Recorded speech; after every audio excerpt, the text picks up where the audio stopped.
Саламатсыздарбы? Рахмат чоң. Мына бүгін аябай жақсы отчет бердіңіз да. Мына 19 миллиард сом ақша қаралған дедіңіз, 87% атқарылды депші.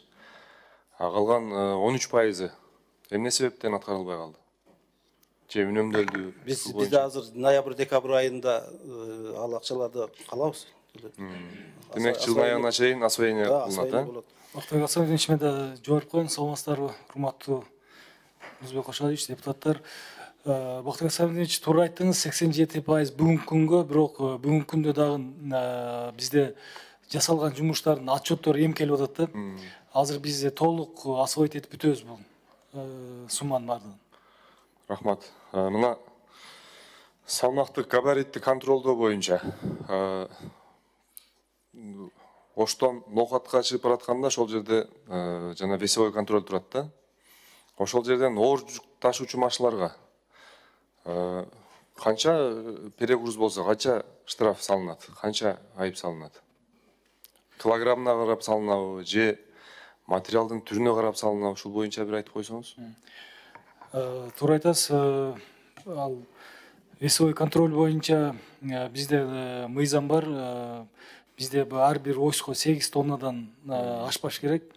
Ошол ар бир очтун нагрузкасын карап, эгер ашкан болсо, ошол ашкан тонна болобу же килограмм болобу, ошого жараша штрафтар салынат. ДНВТнын өкүлү бар, айтып койсоңуз. Директордун орун басары Кожомкулов Мурат, если перегруз чыгып калса, ар бир водительге 17.500 сом административный штраф, и канча жол жүрүп келсе, ошол жолдун зыянына ар бир тоннасына километрине 1 тонна 70 сомдон айып пул салынат. Рахмат. Бирок бир да жолу ушул таразыдан жүк ашча экен деп түшүрүп калганын, же болбосо аркага кайтарганын көрбөдүк да. Ушул жерди бир жакшы көзөмөлдөш керек да. Мен айтайын дегеним мына азыр жолдорду көрүп атпайсыздарбы? Оор жүк ташуучу машиналар өткөндөн кийин эле күнүн ысыгында ушул жолдорубуз ысыкта ээрип эле чөгүп бараткандай да. Жанагы асты пасыраак жанагындай жеңил машиналардын асты тийип кала тургандай болуп атат. Мына Ош Бишкек жолунда жүрсөңүздөр көрөсүздөр да. Анан негизинен биздин жолдордун мөөнөтү, кепилдиги канча жыл? И кандай сапат менен жасалат? Жолдордун определенный бир мөөнөтү коюлбайт, мынча жыл деп. Сапатына жараша 20 жыл, 30 жыл, 10 жыл мындай пайдаланылат жолдор.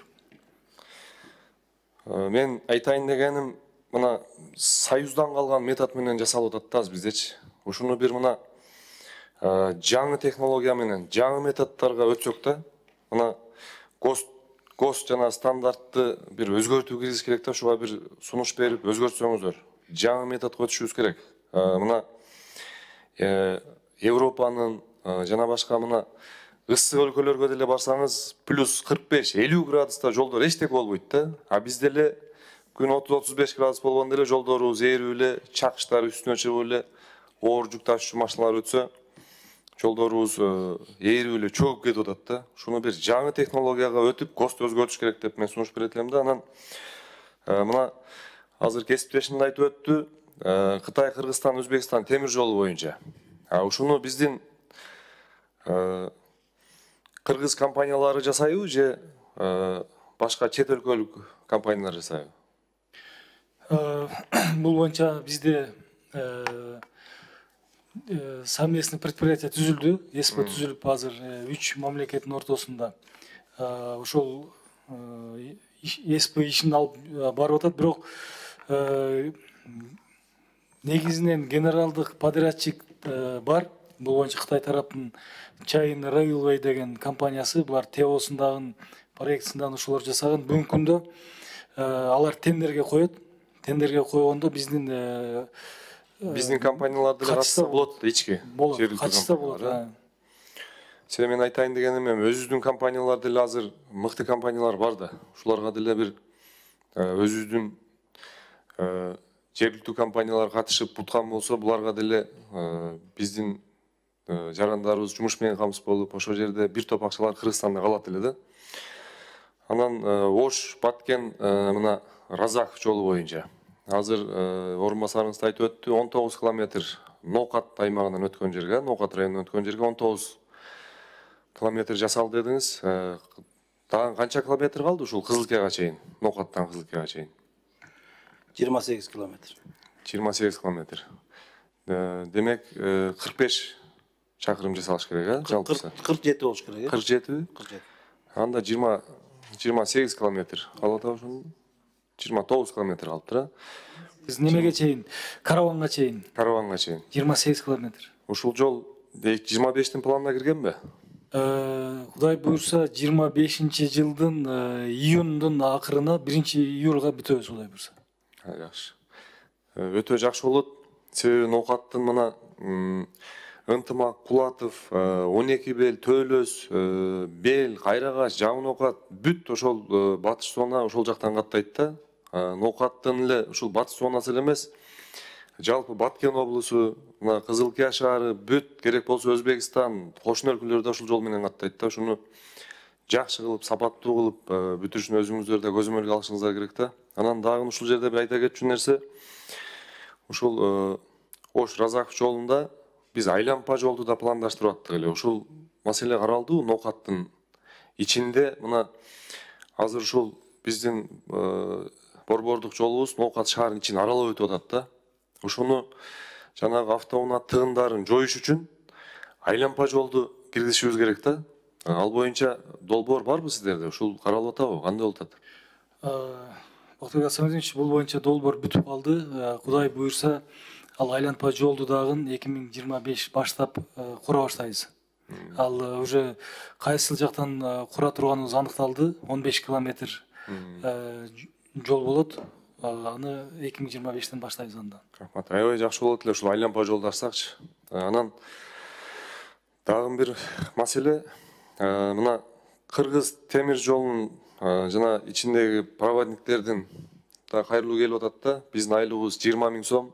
Бирок мына кыш келип атат, ичинде ошол вагондун ичинде мына проводниктер өздөрү 20 000 сом айлык алышат экен. Качегары да өзүбүз, бүт проводник да өзүбүз дейт. Ушул буларга кошумча качегары алса болобу? Же андай штат каралган эмеспи? Ушул боюнча да бир маалымат берип койсоңуздар. Анан айлык маселесин дагы, ушулардын айлыгын көтөрсө болобу деп бизге кайрылып атышат да. Сиз жооп Кыргыз темир жолдон келди беле? Уруксат берсеңиздер, Бактыбек Семидинович. Бул көйгөй боюнча азыркы күндө биз иштөө аракеттерин жүргүзүп жатабыз. Эмдиги жылкыга биз буюрса албетте айлык майнасын көбөйтүп бергенге шарт түзүп беребиз. Ошол качегарында бир карап кетсеңиздер, себеби проводниктер өздөрү көмүр жагып, анан Бул качегарларда негизи вагондорго каралган эмес, механик менен эле проводник эки эмеде турат, штаттык расписание боюнча. Булар мисалы биздики эле эмес, бул бардык 15-20 эмесиндеги, тилкесиндеги проводниктердин баары эле ушул жумушту бир эле аткарат. Анткени буларда дополнительно көмүрдү жаккан үчүн булар өзүнчө дагы за расширение работы деп буларга кошумча акча төлөнүп берилет. Рахмат. Анан локомотив да сиздерге карайт да, Бишкектеги, Бизге карайт, соклот. Ошол жерден да бир арыз келип атат да, ушуну бир өзүңүзгө жазып алсаңыз. Ошол жердин жетекчиси бир жаш кызды койгон экенсиздер, жетекчисин. Анан ошол жерде бир чипи болуп, жана жакында эле бир эже ошол жерден айнек жууп атып чыгылып, больницага жатып, айыгып чыгыптыр да. Анан тиги жетекчиси ошону аябай кысымга алып атыптыр. Фамилиясын деле жазып алсаңыз, Көчкөнова Мунара деген эжени ошол жетекчиси аябай кысымга алып атат дейт. Ушул боюнча бир чакырып эле бир өзүңүз жеке бир сүйлөшүп койсоңуз жакшы болот эле да. Жарайт. Анан мына авиа каттамдар боюнча аба жолдор да келдиби? Авиа каттам бул Сиздерге карайбы? Жок, акционерный общество бул Фугиге. Фугиге карап калат, Карап калат. Анда Яндекстер боюнча да мына таксилерден час пик убагында аябай мына Яндекске пайдасын 20-30% чейин алып атат деп атышат да. Ушул Яндекс таксилер боюнча сиздер көзөмөл кыласыздарбы, кылбайсыздарбы? Сиздерге кирбейт, а? Рахмат анда. Мен ушул сиздердин ишиңиздерге ийгилик каалайм. Буюрса ушул 2024-жылкы жумуштарыңыздарды жакшы аяктап, 2025-жылда дагы пландаштырган пландарыбызды буюрса жакшы аягына чыгарайлы. Рахмат чоң. Ишиңизге ийгилик каалайм. Рахмат.